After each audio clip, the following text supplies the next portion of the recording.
Welcome to Medical Humanities Works in Progress. It's with my great pleasure to introduce Nastasya Kosygina, and we're excited to hear the gutting of external city, early modern anatomy, and the archaeology of Rome's urban body. So without further ado, thank you so much for joining us today and look forward to hearing your talk. Cool. Thank you for the introduction, Kelly. And thank you as well to the Center for Medical Humanities for inviting me to speak. I'm particularly grateful for this opportunity, additionally to Dr. Moira Smith, whom I had the honor of meeting earlier this year, and whose generous support of the Center of Medical Humanities, particularly of grad student work, has allowed me to conduct this research and archival work in Italy. And lastly, a huge thank you to ECUA as well, who's here today, whose outreach and ready assistance throughout this has been invaluable to me. Since I'm speaking from my office at UCI today and we'll be discussing land in the context of urban development and its history, I wanted to also make a brief land acknowledgement. The UC Irvine campus occupies part of the ancestral and unceded lands of the Achamen, Tongva, and peoples of Turtle Island, who, in the face of ongoing settler colonialism, continue to claim their place and act as stewards of their ancestral lands, as they have for the past 8,000 years. As we in the humanistic disciplines turn to other cultures and times in our work, we are also obligated to hold up the entanglements of our own past and present, and to call for reparative work where necessary. And this is one such occasion. So as a brief kind of introduction to this, my usual time period is about a millennium earlier than my talk here today, but much of the ancient Roman water infrastructure, catacombs, and material culture that I work with in my dissertation was excavated in the early modern period, roughly the 16th and 17th centuries.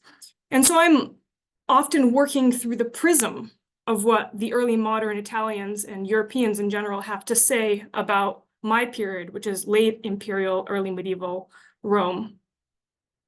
So this work in progress paper, Gutting the Eternal City, Early Modern Anatomy and the Archaeology of Rome's Urban Body, will discuss the impact that the catastrophes, excavations, and urban remodeling of the city of Rome in the 16th and 17th centuries had on Europe's culture of knowledge production. In particular, I'll focus on the connection between the development of modern theater and the study of anatomy in conversation with the Catholic Church's response to the Protestant Reformation. In the first part of my presentation, I'll lay out a number of key events that radically transformed how the city of Rome looked and lived in the 16th century, foregrounding the central roles of water and classical archaeology. In the second part of this session, I'll discuss the impact of Rome's watery dissection and civic remodeling through the diffusion of ideas about classical antiquity in the early modern period. Here, I'll move between two different types of theater: the Baroque theater, the ancestor of the modern theater. If you ever go to an opera house, that's where that style and form comes from, and the spectacle and architecture of which emerged in Italy at the end of the 16th and early 17th century. And also the anatomical theater, where students of anatomy and members of the admittedly male public could come to witness the dissection of human cadavers with their own eyes. I argue that the techniques, technologies, and concerns of both of these kinds of theater draw heavily upon events which took place in the city of Rome in the period bookended by the sack of Rome in 1527, by the troops of the Holy Roman Empire, and the plague of 1656, which swept through the Eternal City in the middle of the next century. I want to suggest that we consider for the remainder of this talk early modern Rome as a body without organs, provisionally. That is to say, an entity which inherently disorganizes attempts to control it. I'm loosely borrowing this term from the work of 20th century French theorists Gilles Deleuze and Félix Guattari, and A Thousand Plateaus, where the authors oppose the body without organs to that organization of the organs called the organism. And I will explain what I mean by this here. So my goal is not, by the way, to provide a discursive analysis of Deleuze and Guattari, but rather to investigate the role of water and water infrastructure in governing human affect, by which I mean emotions and their expressions by the body in early modern Rome. For the purposes of this talk, I argue that the supply, circulation, and representation of water in the city of Rome, as conceptualized in the early modern period, habitually disorganizes the urban body. and the urban body being the architectural structure, pardon me, of the city, and the body politic, which in the body politic here is the power structures and collective social and lived experiences of the eternal city's inhabitants. So the Catholic Church was one of the central power structures and organizing principles of the Eternal City. Literally, the papal court controlled and paid for a large part of the city's running and public works. It had to contend with the watery disorganization that its own infrastructure projects continually sought to contain and productively channel for its own ends. Placing this struggle within and beneath the city streets of Rome and focusing on affect allows me in this talk to more closely connect the lived human experience with the privileged academic spheres where elite knowledge most visibly circulated in this period. So while the Catholic Church sutured itself together in the afterpains of the Protestant Reformation, the city of Rome in the 16th and 17th centuries underwent a tumultuous transformation, marked by rapid urban development and catastrophe. Yet beneath the increased censorship of religious, artistic, and scientific ideas emanating from Rome as the seat of Catholic authority, and anyone who is familiar with this period might recall the banning of Copernicus's work, the trials of Giordano Bruno, and where he would end up being burnt at the stake, and of course the trial of Galileo, where he was silenced. The Roman public's and the papacy's attention throughout this period nevertheless dwelt considerably upon the Eternal City's failing water infrastructure and vulnerability to the unpredictable floods of the Tiber River, which would subsume the city often and with devastating consequences up until the 20th century. In fact, later in this talk, I'll show you some flood photographs from 2014, which will show you how it looks now, even though the situation is much improved. Rome was also sacked in 1527 by the troops of the Holy Roman Emperor Charles V, and the resulting destruction and food shortages that were followed then a scant years later by one of the most damaging Tiber floods ever recorded, where water levels reached almost 19 meters above sea level. And for reference, an average doorway is about 2 meters high, so multiply that by almost 10, and that's how high the water was above sea level. You can see commemorative plaques all over the city of Rome if you visit today, marking the height of various floodwaters. And here on this slide, you have a picture of two lovely people with their faces obscured, pointing to one of the highest flood markers. Well, my orange arrow there points to the 1530 flood line. So that's how high the water was in the center of Rome. Luis Gomez, a survivor of the flood of 1530, narrates his account of the event in a passage which personifies the Tiber River as a malicious invading force. As the waters increased, Gomez tells us, all the low-lying parts of the city, underground places gradually filled. Nor were the waters seen above ground before they first made their way in through the underground channels.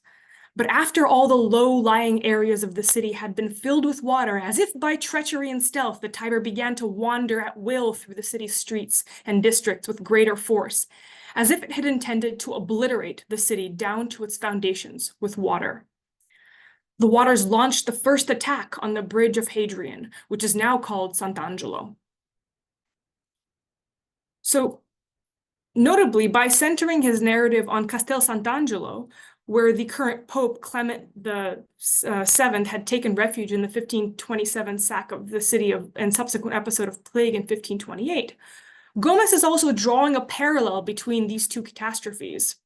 And here's Castel Sant'Angelo, by the way, on this photograph of one of the 2014 floodings of the city of Rome. The photographs here you can see the above and below showcase what the water level is like normally and versus how it was in 2014. And this is not even as bad as it's gotten historically.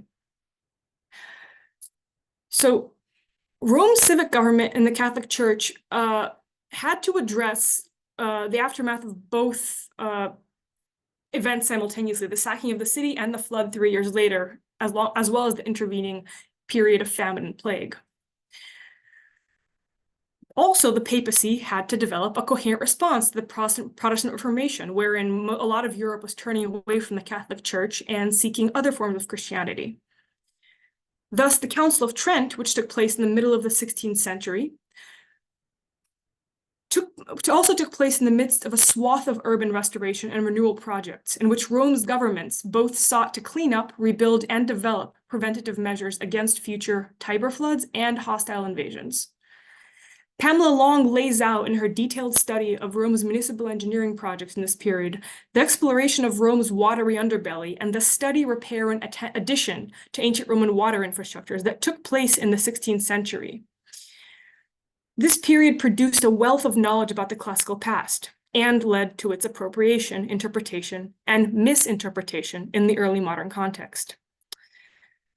Thus, in the 16th century, Rome saw, for one, the reconstruction of two ancient aqueducts, which were supplemented by newly tapped water sources. For this, they had to investigate how the Romans built their aqueducts and follow those aqueducts' paths and rediscover them effectively at times. The Aqua Vergine was refurbished in 1453, a century earlier, but underwent significant repairs in the 16th century because it had faded practically to a trickle. The following years saw Rome blossom with fountains, which remain one of its trademark features to this day. Romans locally, even now, will tell you that if you shut off all the fountains in Rome, all of the pipes in the city would explode. The water has to circulate through the city for the city to be able to function.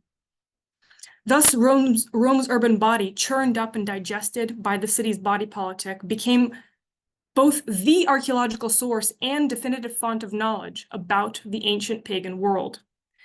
Extracted from Rome's infrastructural guts and dripping with significance, classical artworks festoon the homes and gardens of early modern Italy's elites, while the printed images and miniature reproductions of these antiquities circulated widely among the educated classes.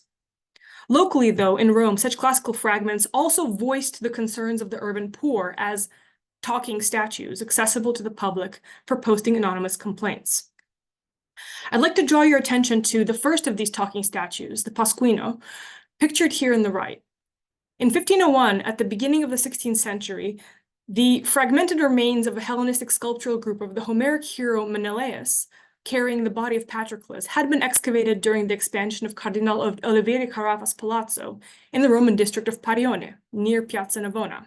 In ancient times, this space had been a Greek-style stadium built by the Emperor Domitian.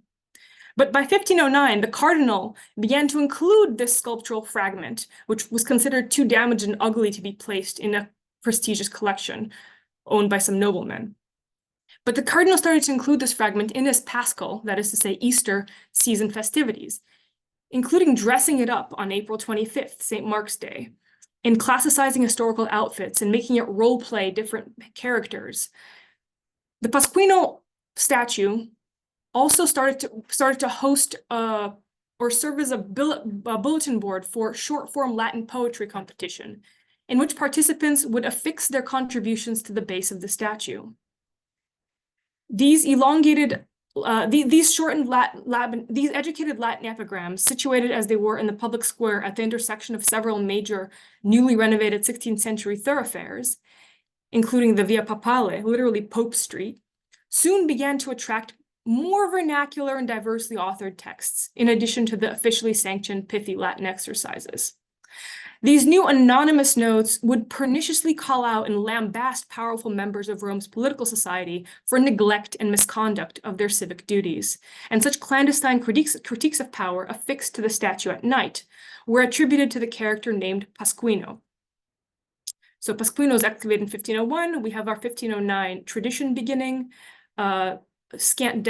Couple decades later, we have our two catastrophes take place. So that's the historical context. But Pasquino could possibly have been named at the time after the word that means Easter in Italian, Pasqua. However, the Greek word for Easter, Pascha, derives from the Hebrew Pesach, meaning to pass over, which is where we also get the Passover in the Jewish tradition. But the word has a false etymological equivalence as well with the Greek verb paschein, meaning to suffer, from which we get the Christian association of Passover or Easter with the Passion of Christ, meaning Christ's suffering before he gets crucified and resurrects, etc., etc. This false etymology is significant, perhaps, in rooting the emotional and affective register of Pasquino in the statue's name and placement. Many of the events significant in this talk take place in the period leading up to Catholic Easter, but according to 16th century urban legend, it was not Greek etymology, but a man named Pasquino, either a curmudgeonly tailor to the Pope's courtiers, a Latin grammar teacher, a barber, a cobbler, we don't know, the stories vary. But Pasquino started the irreverent practice of pasquinade, airing the political dirty laundry of Rome's powerful upper crust in short, witty bursts of humorous invective, attached to the broken husk of this pagan statue. Already in the 1520s, before the sack of Rome and the Tiber River flood of 1530, the unpopular foreign pope Hadrian VI purportedly threatened to have this Pasquino sculpture tossed into the Tiber River in response to the number of anonymous complaints against him that the statue attracted. Hadrian planned to do this until one of his advisors, the Duke of Sessa, pointed out that, like a frog, the statue would only croak louder if you put it in water. The association of Pasquino's endurance with water and his comfort and ease with the Tiber River, Rome's main disorganizing element, highlights the paradoxical relationship between this fragment of the Roman Empire, unearthed from the city's guts and yet allowed to remain in a public thoroughfare on its surface, and its early modern political role in papal Rome. As Verity Platt notes, Pasquino is markedly not Menelaus or any other Iliadic hero, although the fragment clearly resonates with the structural group you see here on your left, which is likely what the sculpture would have looked like when it was intact. Instead, Verity Platt argues, the satirical voice of the people of Rome is projected onto an accidental survival through antiquity. Pasquino finds his voice as a symbol of antiquity upon which new organs of power, i.e. the church, can be anonymously pilloried through the relics of the old power, i.e. the Roman Empire. In this way, Pasquino's delocalization from either power structure, ancient or contemporary, allows him the disorganizing and dissenting role of a vox populi which speaks truth to power and voices public suffering under the mask of a dead or fictionalized author. A grumpy, gossipy tailor who can't be punished or dismissed because, like the statue, he has no fixed identity. Pasquino has a political platform and a voice and no identity. He has a body and a place he occupies, yet his body is defaced, literally faceless. If you can see, his face barely survives the damage.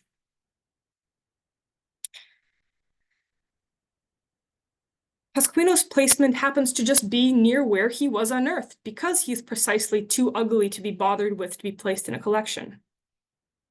Thus, he is, if an organ of the public, then all he does is organizes public suffering.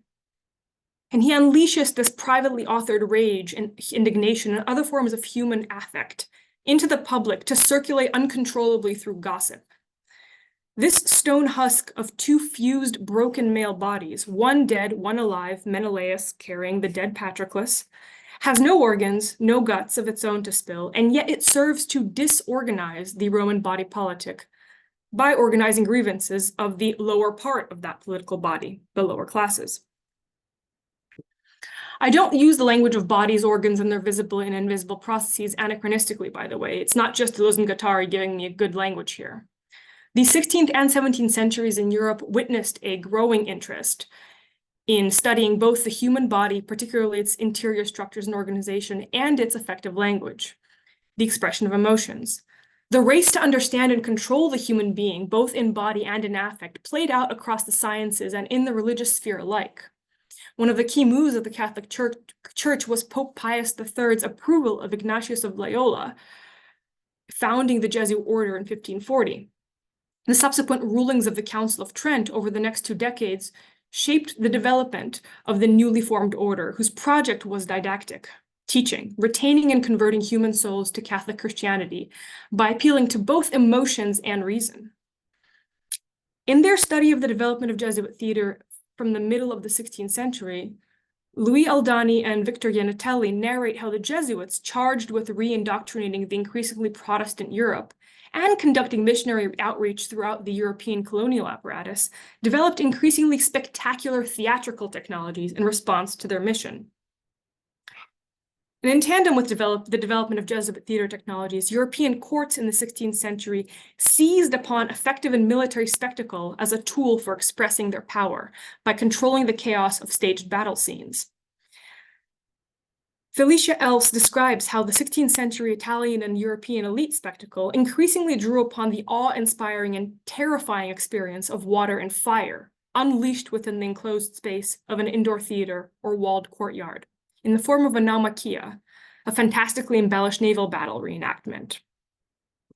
While noting the reliance of such scenes upon audiences' affective faculties, triggering immediate panic as well as emotional and spatial discomfort, Else concludes that spectacles of water and fire in 16th century naval battles were performances of disruptive forces and expressions of political power. It is in this context that the early modern disorganization of the body emerges again, this time through the disordering of an audience member's internal state.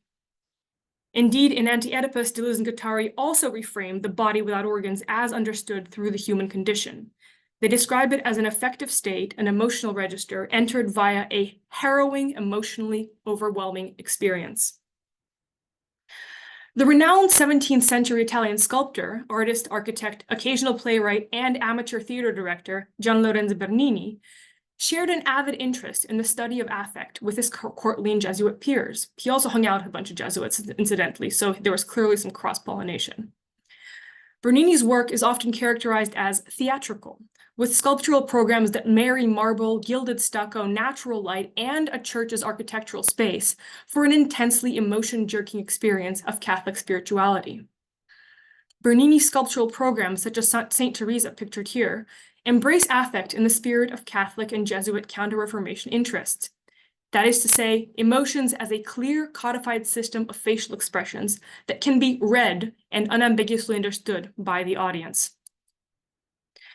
The extreme facial expressions on Bernini's sculptures, exaggerated and perhaps bewildering to us, resonate with the facial language of the passions, again, in the sense of human emotions here, like the Greek pascho, to experience, described by the French artist and art administrator Charles Lebrun.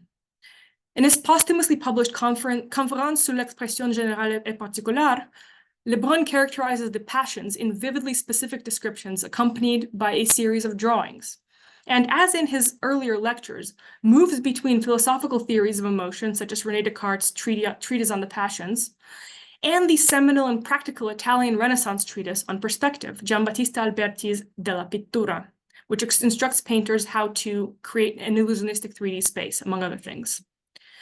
Lebrun studied in Rome for 4 years, between 1642 and 46, and Bernini, in turn, was employed in the French court during Lebrun's tenure in Paris.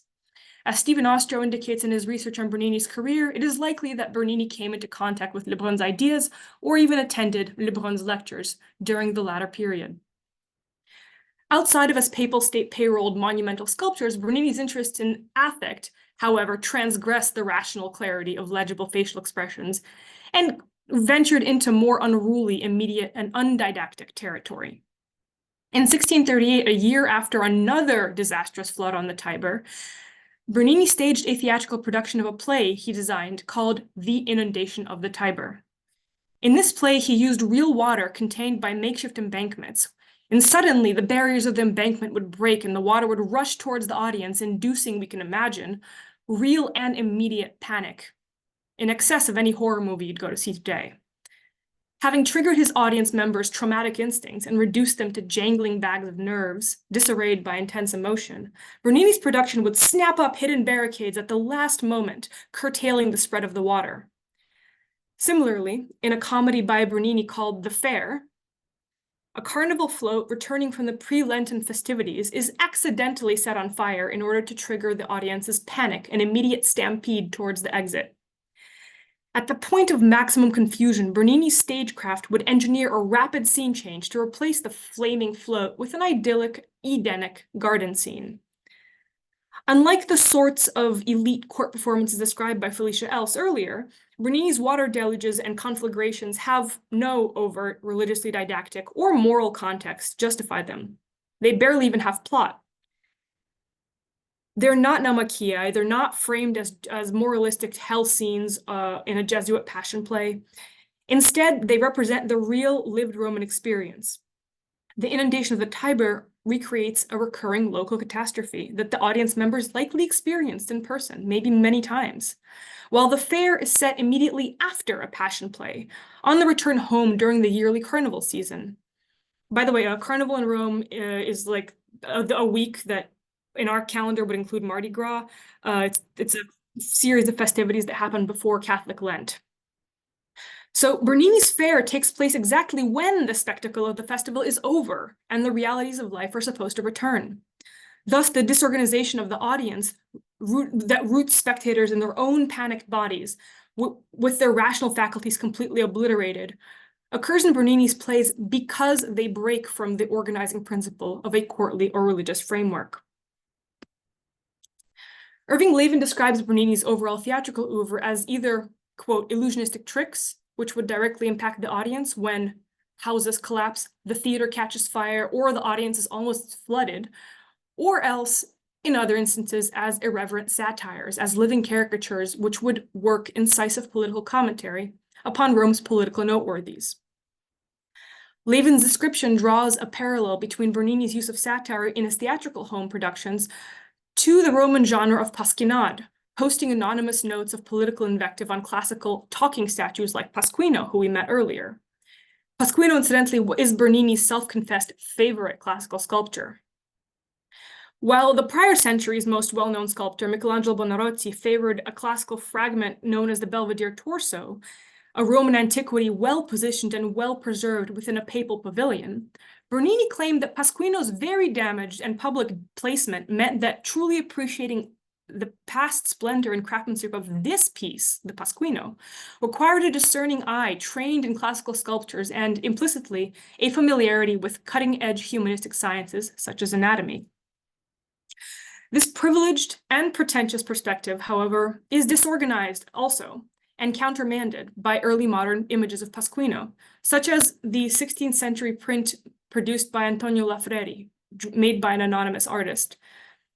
Lafreri was a Roman resident and a French humanist who, in addition to owning a printing business and producing some of the period's most detailed historical maps and views of Rome and its ancient monuments, was also an avid member of Rome's archaeological and antiquarian community. He spent a lot of time digging up and keeping track of what was being dug up in Rome. Lafreri's engraved print featuring Pasquino contains an inscription on its base, which reads, in translation, "I am not, though I seem so, a mutilated baboon without feet and hands, but rather that famous Pasquino who terrifies the most powerful when I compose in Italian or Latin. I owe my physique to the blows of those whose faults I faithfully recount." Lafreri's Pasquino, unlike Bernini's image of the talking statue, does not privilege the ancient context over the contemporary Roman role of the sculpture. Like Bernini a century later, Lafreri sees more in Pasquino than a damaged husk of stone, but Lafreri sees Pasquino as a combination of both local vulgar sentiment and educated refinement. That is to say, he notes both the vulgar Italian, vulgar literally meaning the language people speak every day, and the educated Latin. Lafreri's Pasquino has a voice because he is in a public space, and because he's damaged, implicitly too damaged to have been sequestered away, like the Belvedere torso. Bernini inherits Lafreri's view of Pasquino as a disorganizing body through his chaotic investment in unrestrained affective experiments on the public, and his crafting of political satire. However, Bernini more aggressively attempts to own and appropriate Pasquino by training a connoisseurial antiquarian eye on the statue fragment, which causes him to reject the very delocalized, timeless nature of the fragment, which gives rise to Pasquino's public voice. As one of the Catholic Church's organizers and transgressive critics of some of the papal court's political figures, Bernini's quixotic association of himself with Pasquino is, like many aspects of Counter-Reformation ideology, logical, emotionally sound, and insufficient. On the one hand, post-Tridentine, after the Council of Trent, Catholic doctrine pursued affect as an avenue for retaining its grip on the European public. On the other hand, this affective turn was accompanied by a call for didactic clarity. The need for clarity also was rooted in the Catholic claim to authority in Rome, in the muddy and pagan underbelly of the city in particular. which the Catholic Church needed in order to digest or Christianize, or else expurgate and censor its contents. Thus, the Jesuit play celebrating the canonization, the rising to sainthood of the order's founder, Ignatius of Loyola, was preceded by a dissection in which Ignatius's body, prior to being beatified in 1609 and canonized into sainthood in 1622, had to initially be cut open and examined for an appropriately saint-worthy physical anomaly following his death in 1556. The play, written by Fra Vincenzo Guinigi, entitled Ignatius in Montserrato and Arma Mutans, featured a panoply of cutting-edge theatrical illusions designed to provoke wonder in the audience, from ocean waves to airborne chariots to land and sea battles to scenes set in heaven and hell, the whole shebang.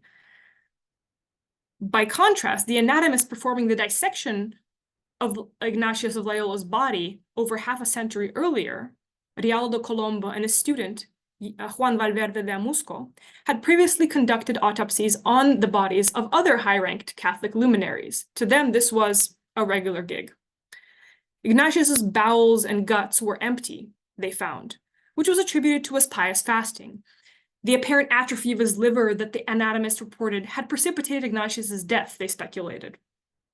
This fact led Diego de Uguia, a member of the order, to reflect that Ignatius' survival, despite a, quote, lack of organs, was an act of divine intervention, while a medical doctor's diagnosis attributed his death to a combination of gallstones and liver cirrhosis. I don't know, maybe he drank a lot. It was the gallstones that appear to have confirmed the saintly character of Ignatius's body via the anatomist's report. The anatomist Colombo claims in his De Re Anatomica text that he found pebbles in Ignatius's lungs, liver, portal vein, kidneys, and gallbladder. José Miguel Hernández Mancilla has proposed that the ancient and continued early modern view of stones found in human and animal bodies has a mystical, virtue-conferring, or curative vibe to it in the 16th century. And thus, the gallstones were used as a sort of talisman that let Ignatius of Loyola's body be canonized in a time period where the Catholic Church really needed some new saints and saintly bodies to hold up its face after the Council of Trent. Importantly for us, the combination of Ignatius' organ failure and the portentous growth of stones within his body resonates with the uneasy developing relationship between anatomy and Catholic doctrine in the 16th century. The anatomical theater to which we're now moving is the site where the public gets to experience and understand and digest the invention of anatomy and consequently put it into discourse with their other ideas, like the contents of their church teachings. Thus, one of the university instructors of Juan de Valverde de Amusco, one of our junior anatomists who was dissecting Ignatius of Loyola's body, was a very famous anatomist named Andreas Vesalius, who authored what's probably still the most influential anatomical atlas in the modern Western medical tradition. Vesalius's De Humani Corporis Fabrica Libri Septem from 1543 depicts the internal organs of the human body using fragments of classical statuary rather than showing us truncated actual human corpses or whole bodies when we're looking at organs. In this illustration of the renal system from the Fabrica, i.e. the kidneys, the Belvedere torso cradles and reveals to our gaze the secrets of the human kidney, while in this image of the internal organs featuring the liver, the very organ which failed Ignatius of Loyola, may I remind you, this image resides within the classicizing fragment drawing that looks remarkably similar to my eye to the body of the Pasquino, albeit the bit where we have another statue piece attached to the Pasquino is removed and replaced with organs spilling out. Vesalius's Fabrica displaces the human viscera inside of fragments from classical antiquity. Those fragments are themselves extracted and displaced from the urban fabric, the city of Rome, and its underbelly. It follows that the anatomists of this period were intensely preoccupied with legitimizing and excusing the source of their cadavers, which were typically legally acquired, or else the bodies of executed criminals. Cadavers are problematic for anatomists because anatomy wanted to have a clean, moral, righteous image, but according to Catholic doctrine, the integrity of the body after death was important for preparing the deceased for the resurrection at the Last Judgment. You did not want to have your corpse dismembered if you were a Catholic. Although executed criminals were seen as more expendable, further denying their already damaged souls eternal rest by desecrating their bodies was still a dark stain on the nascent field of anatomy. Yet anatomists still needed cadavers in this period, especially as they were turning away from merely affirming the textual knowledge of the ancients and conducting first-hand observations and demonstrations in public anatomical theaters.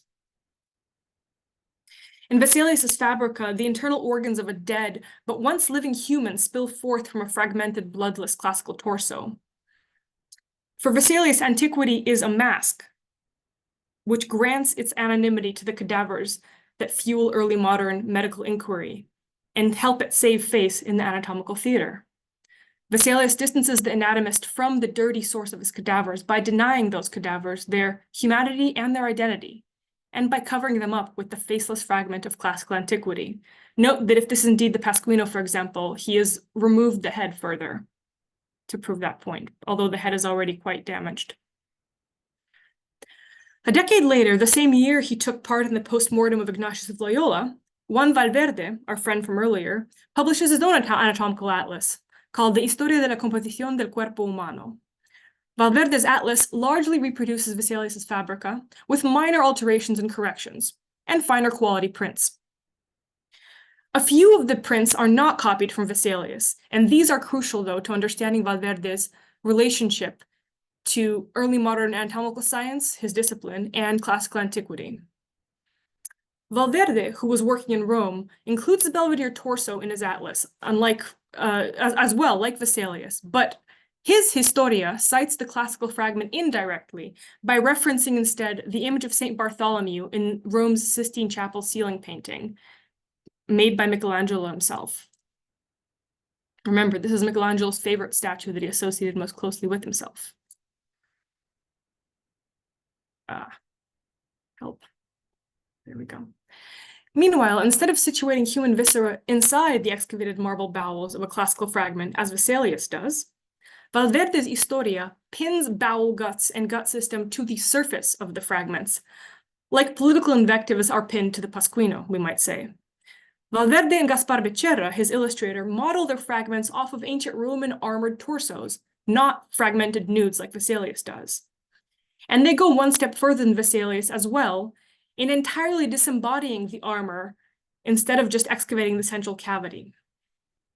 The human viscera in Valverde's Historia appear bizarrely pinned to the front of the armor or inlaid onto its surface, like in place of decorative ornaments or heraldic insignia. Valverde's play with the surface of the sculpture reminiscent of the uses of Pasquino, and Valverde's complete denial of even the illusion of organs in his choice of classical fragment, gestures towards a deeper sensitivity to Rome's disorganizing relationship with the excavation of classical antiquities from the city's own bowels.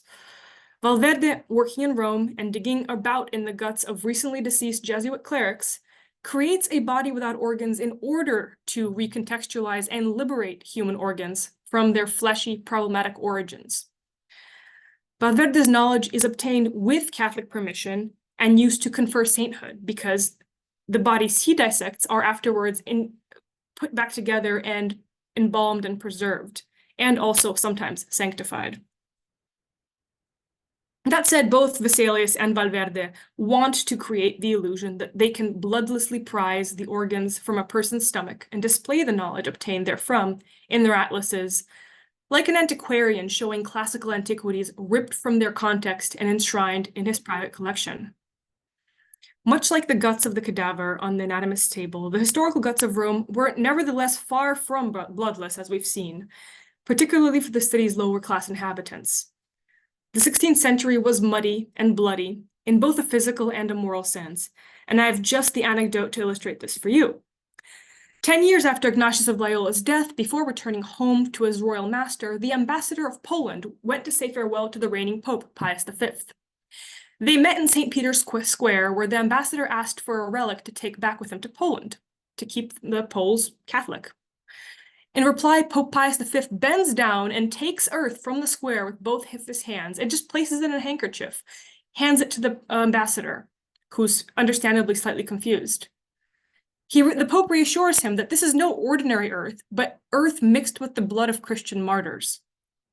The earth then miraculously begins to bleed, staining the handkerchief to the wonder and amazement of all present. The clearest interpretation of this Pope's offer of Roman dirt from underfoot, and the anecdote that follows, is, of course, to do with the Counter-Reformation. Nevertheless, the mud brought in by the Tiber of St. Peter's was probably brought in by the Tiber River at some point, and mixed with the vestiges of human refuse and sewage, much more so than it was mixed with any kind of martyr blood corpuscles.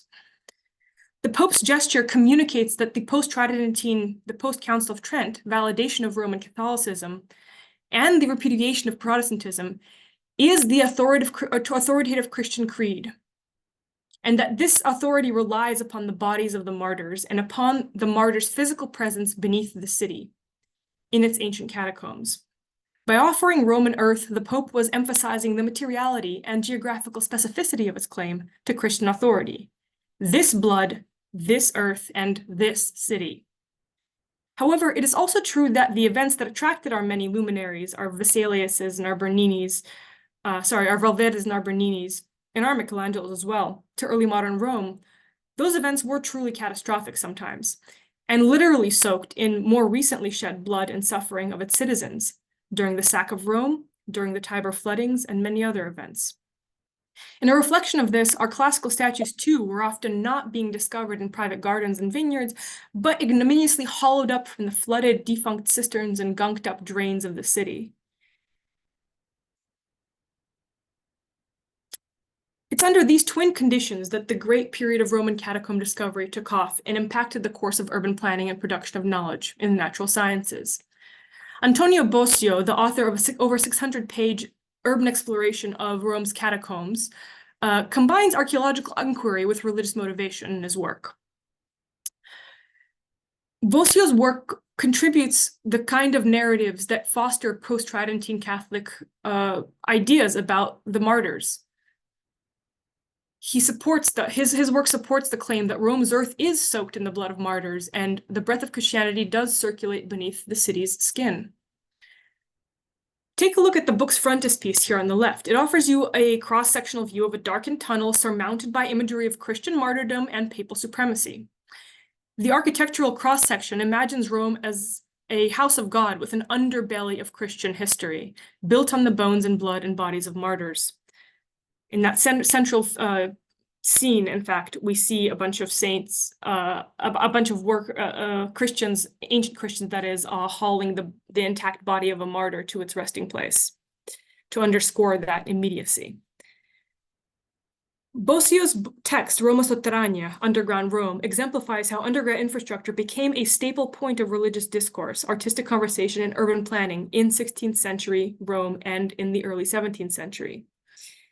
It also, to me, inadvertently highlights the preoccupation that many of these late antique images have with water. A common theme that appears multiple times in the catacombs and features in Bosio's book is that of Jonah and the whale, a very popular Christian motif. Now, Jonah's sacrifice and the gutsy adventure into the watery bowels of a sea creature and Jonah's regurgitation afterwards is a familiar Old Testament story, and it prefigures the martyrdom and resurrection of Christ. Clear enough. But Bosio in his drawings, or in the drawings made for his volume, exaggerates the amount of and extent of water that we see in the images. His images contain, as you see above there in the slide, far more water than the actual photographs from the catacombs of Marcellinus and Peter. Beyond Christian symbolism alone, Bosio's Roma Sotterranea, thus, is a religious digestive tract that is subsumed with water, just as the city of Rome above was tyrannized by the Tiber River and embroiled in locating water sources to retap and reconstruct ancient Roman aqueducts, increasing the city's clean water supply. In Luis Gomez's first-hand account of the Tiber flood in 1530 that we saw in the beginning of this talk, the subsumption of a whole human body in a watery monstrous attack finds sinister parallels in his story that help us recast Bosio's modifications in a more sinister, dangerous, emotional light. Luis Gomez recounts the destruction of a studious and virtuous man named Eusebio, which was unavoidable, according to him, and foretold by the ruin of others, and presaged by the collapse of neighboring structures, much like Jonah's regurgitation and swallowing foreshadows the coming of Christ. Unstoppable and important. Gomez describes how the Tiber, inflamed with fury, struck this man's house with a great rush of water and undermined it. Its raging whirlpools tore the house apart. The river dragged the house into the abyss. It swallowed the man with his whole family and furniture in whirlpools, so that hardly a trace of the building was to be seen. Afterwards, Gomez tells us the Via Giulia, the street the house was on, becomes entirely torn apart and destroyed and abandoned. He laments, who couldn't tremble, who could not be horrified at seeing the large and solid foundations of buildings pierced, eroded, overturned by waterways hidden underground. This motif of underground water eroding, destroying things that have stood for a long time recurs in this account as the account reaches its affective, its emotional peak.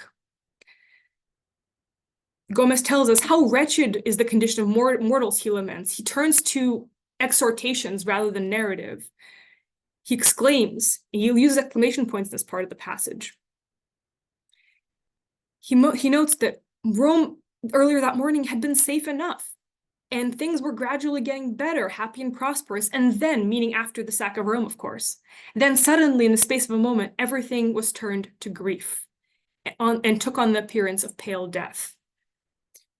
Thus, both Bosio's and Gomez's accounts demonstrate the centrality of Rome's water supply and the Tiber's waterborne catastrophes to the eternal city's public imaginary, in body politic in the early modern period. Showing monumental public works like the Fountain of the Four Rivers in Piazza Navona, inaugurated in 1651 and designed by our friend Bernini, created reassuring spectacles that supplied water, beautified the city, glorified the papacy, and demonstrated the effectiveness of Rome's urban water planning reforms to try to reassure the public that such traumatic events could be controlled by the government. Thus, in 1652, we have an echo of our naumachia, our giant controlled chaotic sea battles, in Pope Pope Innocent X's decree that the fountains be plugged up in Piazza Navona and allowed to fill in the whole square, that former stadium where Pasquino was excavated, and local people could even put gondolas or run their carriages into the water. This tradition continued, albeit with interruptions, until 1865. The end of which an Italian anthropologist and writer named Gigi Zanazzo recounts in his writings, drawing on his conversations with elderly Romans that remembered this lake in Piazza Navona and preserved that memory in local dialect. Zanazzo tells us that every Saturday and Sunday in August, the drain of the fountain in the middle of Piazza Navona was blocked and the entire square was flooded. And what great fun! In the morning, we went in a carriage, his narrator recalls, or in a cart. I remember going with my father to splash in some water, to rinse the muddy wheels of the carriage, and when we would return from the caves of Testaccio. On Sunday after lunch in a large park under Palazzo Doria, between the main door and Sant'Agnese, there was a gang of firefighters who played a bunch of sounds to cheer people up. Around the lake, there were a lot of watermelon shops with their shelves full of watermelons shouting, "Take care, firefighters, there's a fire." The chestnut roarers, the roasted pumpkin seed sellers, the almond vendors, the little boys pushing each other about and launching themselves into the water, people who as a joke would squirt water in your face, shouts, shrieks, laughs, like you wouldn't believe. That's what the lake of Piazza Navona was like. Thus, the effective register of panic that these floodings created in audiences we saw in courtly spectacles and indeed in actual floodings of the Tiber River is moved into a joyous and playful register, into a joke. The energetic panoply of shrieks, shouts, and laughs recalled from boyhood by the 19th century narrator, who Zanazzo interviews, is likely similar to the public weekend antics in Piazza Navona of the prior 2 centuries in the early modern period. Thus, with the human body pinned at the center of biological and cosmological discussions circulating through early modern Italy in scientific publications, Rome's urban body became an internal map and foil for both the dissection of the body and the displacement of the human in the workings of the world. Under Rome's influence, city architecture was built to breathe, circulating air and water across and within the Roman urban space, while the pages of anatomical atlases had the human body's internal organs unseated, spilling the belly's guts outside the confines of their flesh. As a body without organs, Rome's urban environment disorganized the body politic with an influx of unruly knowledge, despite the Counter-Reformation's attempts to harness these forces by taxonomizing at first and organizing the public's effective capacities. Instead, they learned to give way to the public's effective space. And in this environment, in this process, Gian Lorenzo Bernini deployed the innovations of Counter-Reformation Jesuit theatrical productions to terrorize audiences in his theatrical productions with his fires and his inundations. Boccio's Roma Sotterranea fed the public imaginary a visual feast of Rome's urban guts, redecorated it as Christian catacombs, festooned with the bodies of martyrs and frescoed with images of watery rebirths in safety. In this flood of technological innovation, coupled with the rediscovery of Rome's Christian past, the Catholic Church navigated its response to the Protestant Reformation by anchoring its authority in myths about the blood and bodies of Christian martyrs, embedded like fossils within Rome's terroir, and by demanding, of course, the anatomical dissection of newly deceased saints. Thank you.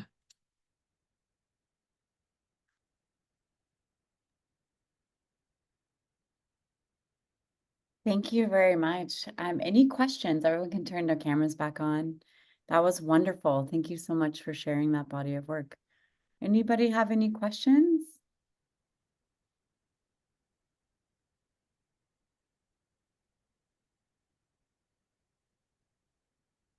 Any thought processes? Any questions? What are your next steps in this body of work? Try to turn this into a function enough paper and get some eyes on it. So see if I can publish it anywhere, probably, and then let it go. I think that's the healthy thing to do with this. Yeah, right? Excellent. Let's see, there's something in the chat. Mostly people just fleeing for their lives. Yeah. Well, I Grab think the last it's 3 minutes of really- lunch break. So any other questions? Nastasya, I was glad to hear about your project and actually hear you talk more extensively about your research, although I know this isn't specifically your time period.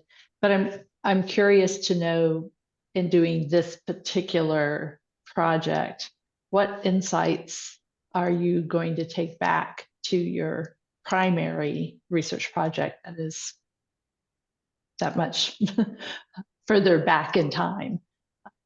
I mean, I mostly actually started this whole project, not just because, I was looking through archives and kept running into early modern things, but because I often found that what the early modern interpretations or biases were telling me was something that I often implicitly assumed.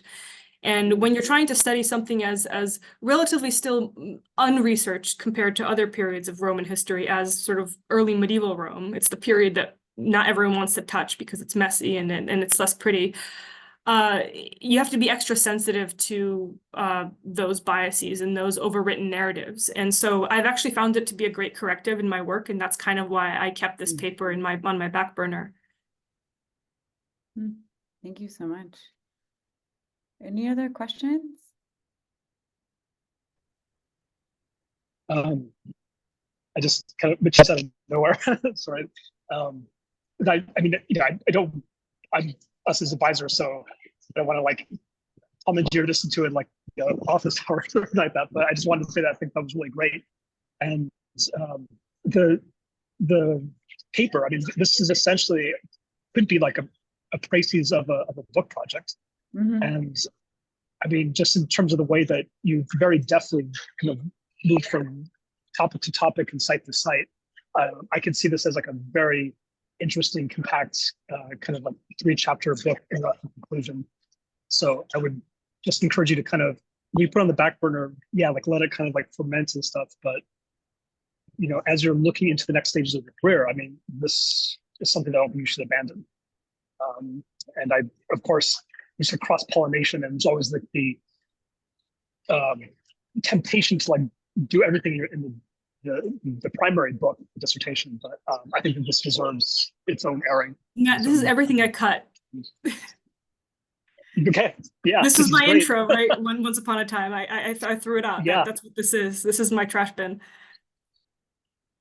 Yeah, so I'm basically I'm saying good job and then expand it later because it definitely shouldn't just be like turned into an article. I think this could, and of course, you could like spin off articles, but I think the vision that you put forth is engaging very much with like the early modern art historical, archaeological, scientific discourse, but is kind of a vision that would integrate both and be something substantially new. So anyway.